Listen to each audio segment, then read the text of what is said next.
that shows you that FMT is a complete disaster. And I'm afraid that's because it was sold by the industry to the VOA. My name is Paul Crossman. I'm a multiple pub operator, I suppose. In York, I've got 3 pubs, one of which was tied for 10 years and 2 which were pubco disposal sites. All 3 of our pubs have been hit in different ways with this revaluation, quite interesting different ways actually. And I'm also a campaigner for industry reform in the pub world. Lovely. You obviously own 3 pubs. Are you able to give us any specific frontline experience of what business rates, when you get that bill and it arrives and it's gone up, what goes through your mind as a businessman? Well, when the 2015 figures were taken, I had 2 freehold pubs at the time that I said were pubco disposals. I also had one that was leased from a major pubco, and at that point we were still tied.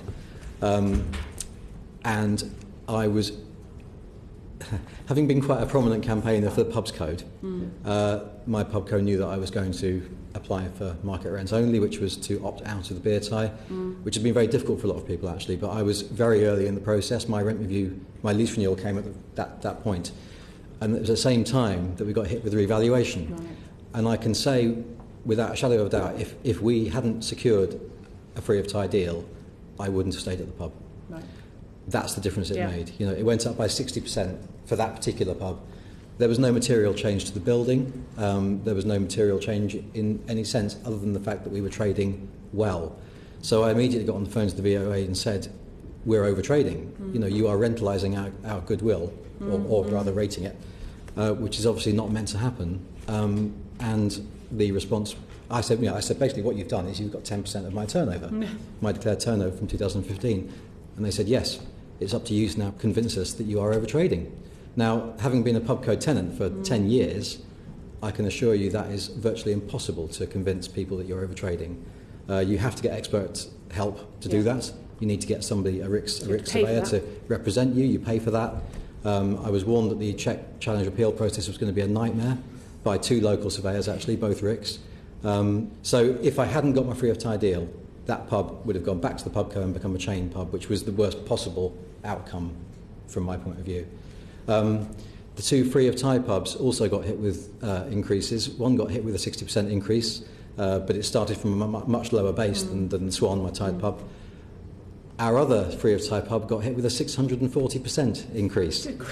Because we'd taken it on. It was a failing pubco site, as so many are that get disposed of. They're on their knees. We invested, we put all of our time and effort, we put loads of money into it. It yielded results, and those results immediately got factored in to the calculation for the rates review.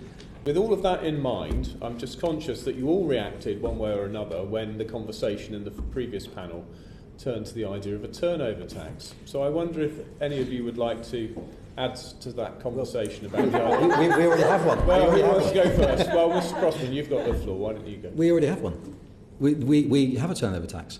And I thought VAT was meant to be the only sales tax, but effectively... Because of the way the FMT works? Yeah, because it's just applied brutally to the FMT.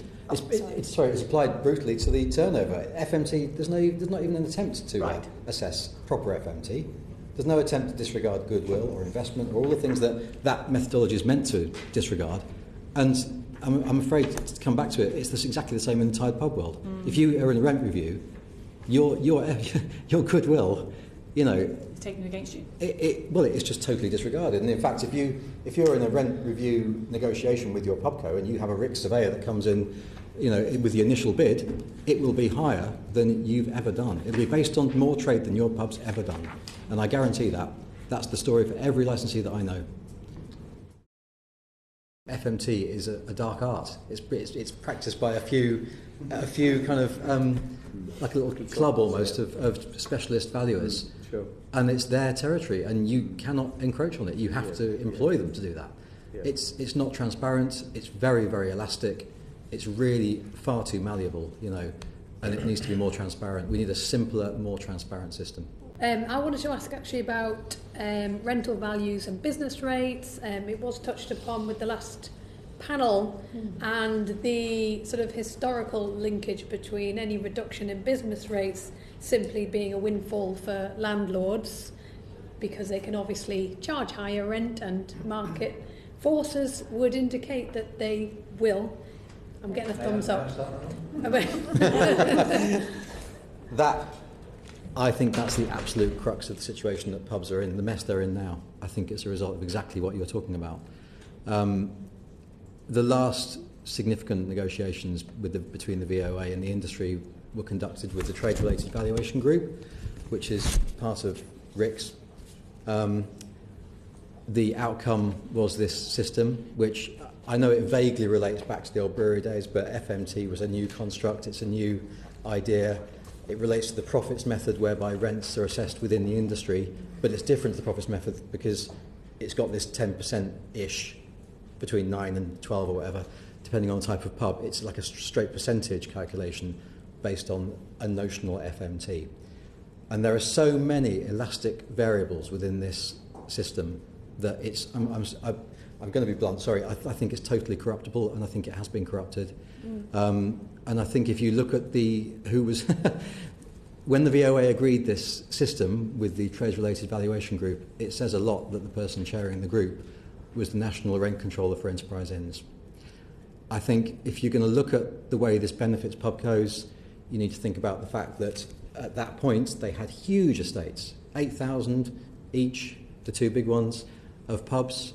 If you can get a system whereby your rates come in under the rent that you aspire to get, that filters down through the system. It affects something called the divisible balance, which is what rent is set on within the industry, and it means that basically the pubco gets more rent, which of course then they can extrapolate into higher freehold book values for the properties. And I think if you look at the size of the estates, this might sound fanciful, it might sound like a conspiracy.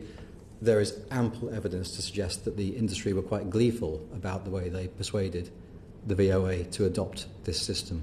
And it's unique, and that should say something.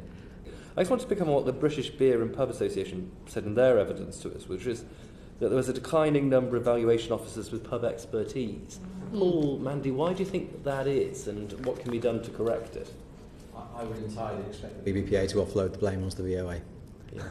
They are. That's what I think. That's it. So you don't accept that? It's very notable that in their submission they didn't make any reference to the actual methodology. They're quite happy with this methodology. Probably less so now, because it's impacting on them as they take pubs back off people like me and actually run them themselves and then incur that business rates liability.